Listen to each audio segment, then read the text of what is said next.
Hello everyone, my name is Tiffany. I'm the Tipsy Artist. Today we are painting the Grinch's Nightmare Before Christmas ornament. So this is a fun combination of different elements that are favorites for many. So we've combined them in a unique way here. And I've got the visual here that I'll show you. So we're going to be bringing this to life with a fun traceable and painting process. So without further ado, we're going to go ahead and switch camera views to get you a much better view as I go ahead and work through this process. So I'm going to switch that out here. I'm in my sunroom in lovely Guthrie, Oklahoma. I'm so glad y'all are here with me. All right, here we go. All right, I'm going to get this adjusted. Okay. All right, so I've worked ahead a little bit here. I've got a lovely painting kit and traceable that does all of this lovely artwork for you that makes it very fun and easy. So what I did was I did the trace first, so it just looks like line art on the canvas. Then what I do is it's very important to use the permanent marker that comes with the kit and to do a black outline around all of that, because at first it'll just look like a pencil line on there.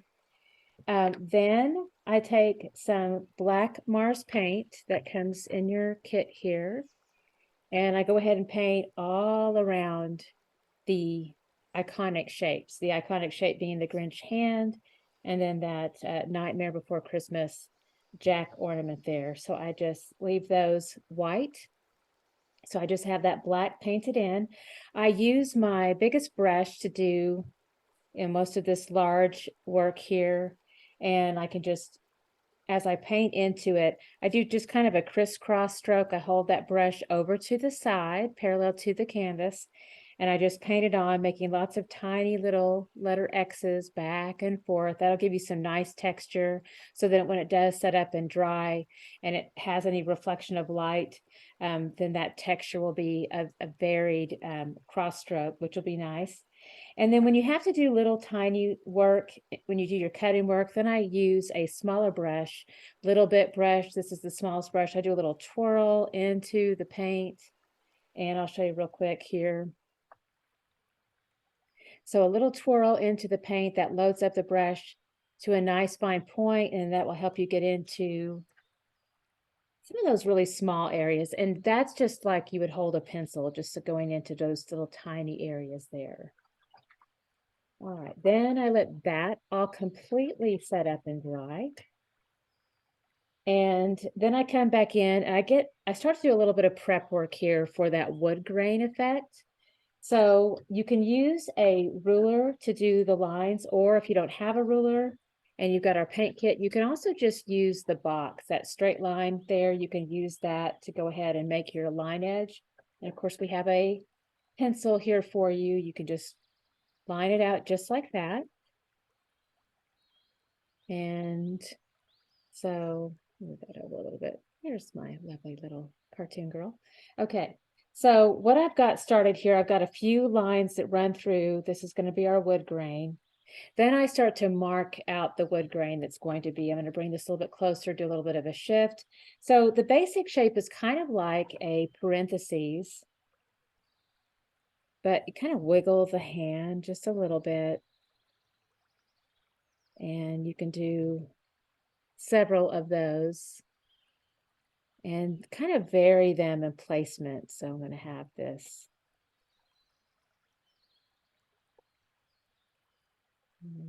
as many as you would like. There's lots of knots in the wood. That's basically what we're trying to achieve here. So let's see, let's do one more here. All right, that's pretty lovely. I like that. All right, so we've got some wood grain happening there, a few little knots in the wood. And then what we're going to go ahead and do is I'm going to go ahead and start to paint this on. And the first thing I need to do is mix up some brown. All right, so I did have some brown here earlier, but I'm going to go ahead and, depending on what kind of paint you're using today, you may just have brown or we'll need to mix it. So this is how we mix it. We mix it with cadmium orange, little dollop of that. And I'm going to use the little buddy brush to mix here. I'm going to go ahead and add just a little touch of water into the brush to add some moisture. I'm going to go ahead and squeegee off the excess there. Then I'm going to go ahead and pick up just a little touch of black. We're going to mix that into that orange, and that's going to make some lovely brown.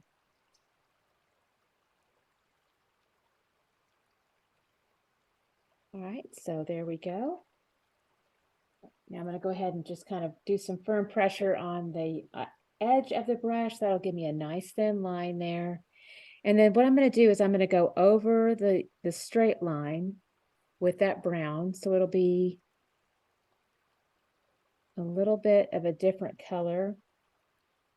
I'm going to go ahead and turn this too. It's a little bit easier to make that horizontal stroke in this direction.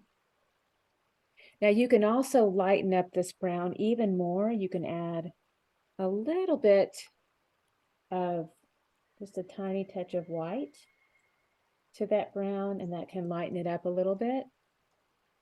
And that will make it a bit more contrasting.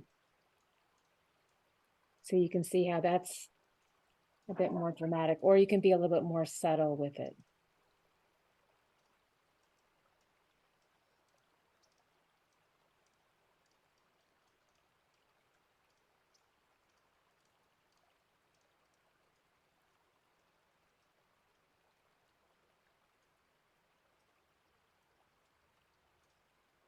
And go ahead and turn it this other direction.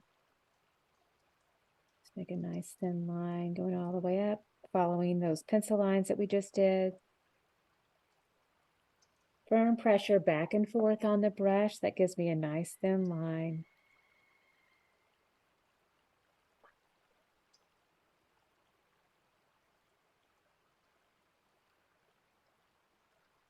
All right. Let's go ahead and rinse out. I'm going to spin the brush round and round and round in the water. Helps release that paint. It's very important to rinse out your brushes very quickly after use. This is acrylic paint. It does set up and dry very quickly. So if you don't have a chance to wash off, at least let them sit in the water. Don't ever let them just sit out with paint on them. All right, now let's go ahead and go back to our little bit brush. We're going to do a little twirl here into this brown paint. Twirl it up, get a nice fine point. And let's go ahead and kind of wiggle our hand just a little bit. That soft kind of parenthesis shape, that's going to start to make those little knots. And again, a little bit of a wiggle. It's kind of like a half circle shape or like a parenthesis shape. These are going to be the very first lines that I'm going to bring in. Add a little bit of water to the paint to make it a bit more fluid, and also it helps me have a little bit more precision. Makes this paint kind of thin out a little bit.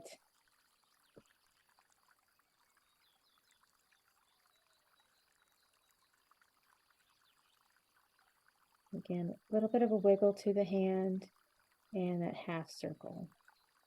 So again, a little bit of water in this paint makes the paint a little bit thinner, and then it allows my point of my brush to become a little bit thinner as well. So it gives me a finer line.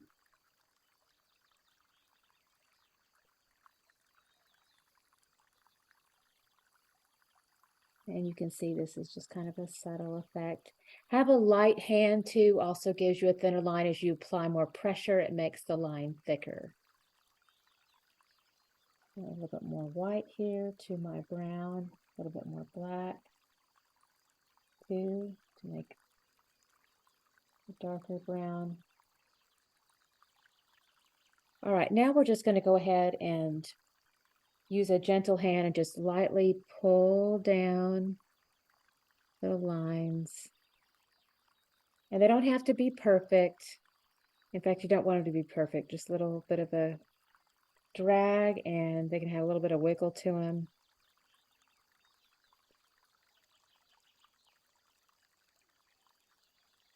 This is just more of that wood grain. So again, this is our brown that we mixed up, which is our orange and our black.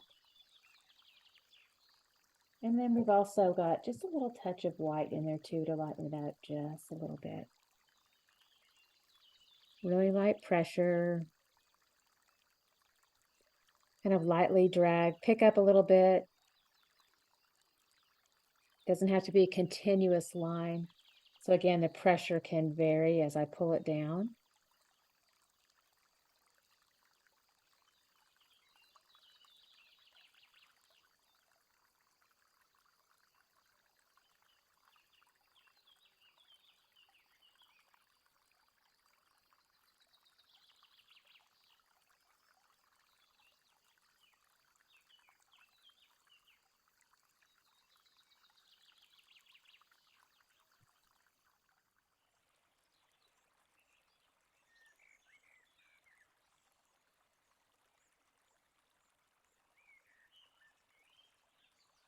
All right, so there's our beautiful wood grain. Ta-da! Very simple and fun. All right, so I did go ahead and rinse out. Now we're going to go ahead and work on this cute little green hand here. So we'll be using some of our cadmium green for that. I'm going to go ahead and turn the plate. I have a little bit loaded up earlier today. I'm going to use my little buddy brush for the beginning of this. Now with my cadmium green, I always add just a little tiny touch of white to it, just to make sure that it's a bit more opaque. Sometimes the cadmium green can be very translucent, so we want to go ahead and add just a tiny touch of that titanium white to that to help it have much better coverage on the surface. So I'm going to go ahead and work this into the surface area. Now this time I want to go ahead and hold the brush more over to the side, parallel to the canvas. This will give me really good coverage over that surface area. And we're going to actually work into this as much as we can in the larger areas with the bigger brush. But then we'll have to change over to our little bit because it gets very tiny in here. So I have to use that smaller brush to get in there. But I'm going to hold it more like a pencil now to get into those tiny little areas with the little lines.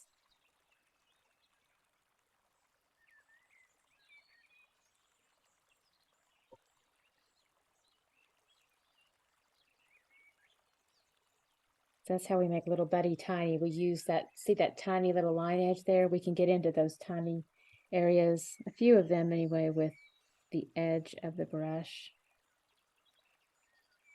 But when it gets really tiny, we can switch over to a little bit.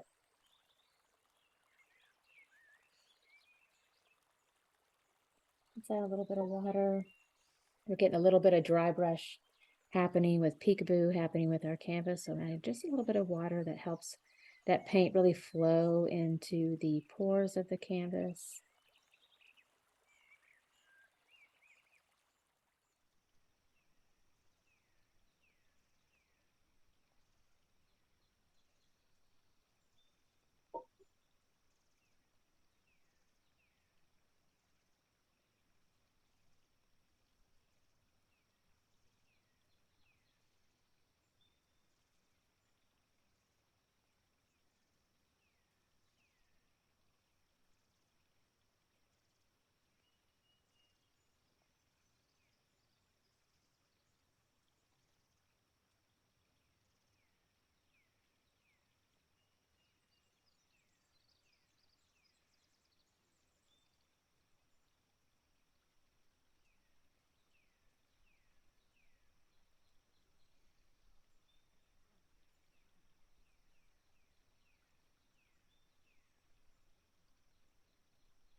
And we can just kind of feather that out.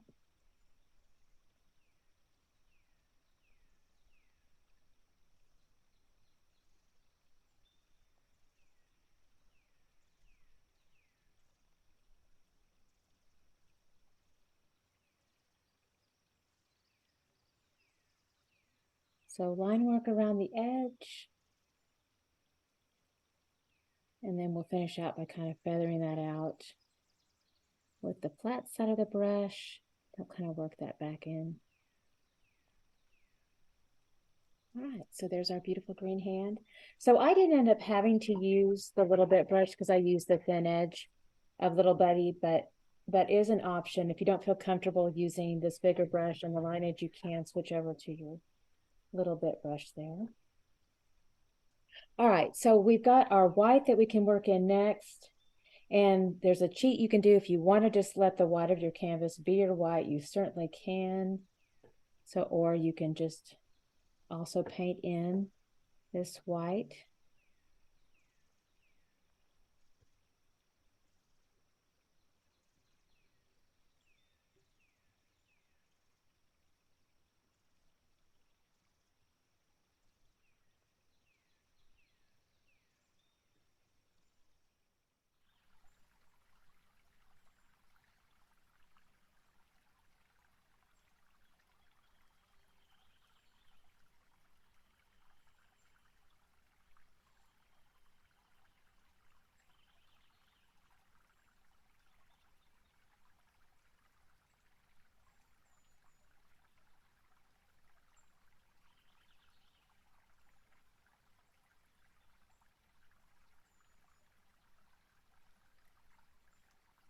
All right, beautiful white cup there. Now we've got some red that we can work in, and we have some cadmium red. I'm going to go ahead and use my mono brush for this.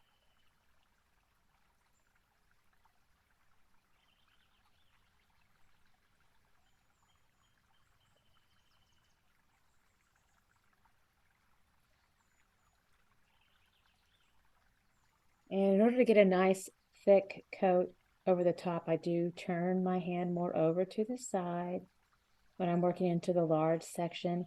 When I get near the edge, I hold it more like a pencil so I get that really thin line edge. And then I turn it back over to the side to fill this in to the middle of the sleeve here.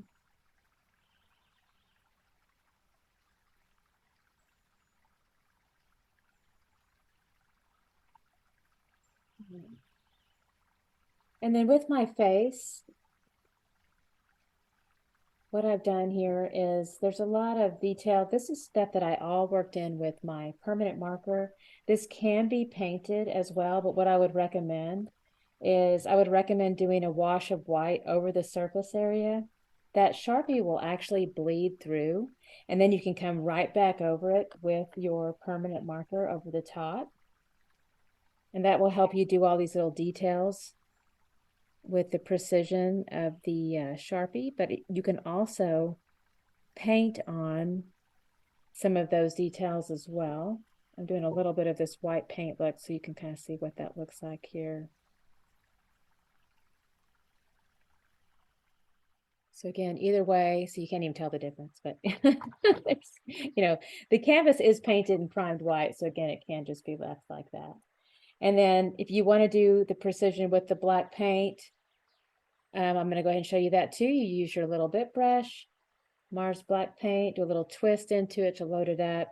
And then you can just use this to go ahead and paint right over the surface here to get those little details. So this is a really fun project. We've done all the hard part for you with the traceable. So once you've got that line art done, see, it just makes this part really easy. Just follow into it. There's our little eye. I'm going to do the other one. I'm going to go ahead and do these big sections here because there's a nice little sheen that happens over the top. So I want there to be some symmetry with that. And a little touch here over the little skeletal nose holes there. But yeah, that looks fantastic. All right, so that is our Grinch holding the Nightmare Before Christmas ornament there. So super cute. And again, other little fine details in terms of black outlining, you can let this completely set up and dry. And if you want a little bit more of a firm black line, I would recommend using your permanent marker to come back over the edges just to do a nice little thin black line there. But remember, you can only do that on absolutely dry paint, or wet paint will ruin this immediately. So you want to protect your permanent marker and give it a longer life. Just make sure it's on a dry surface. But yeah, here we go. This is our wonderful little class. It's all done. It's beautiful. Thank you so much for joining me today. We had a blast with y'all. Have fun painting, and we look forward to seeing y'all soon. Love y'all. Merry Christmas. Toodles.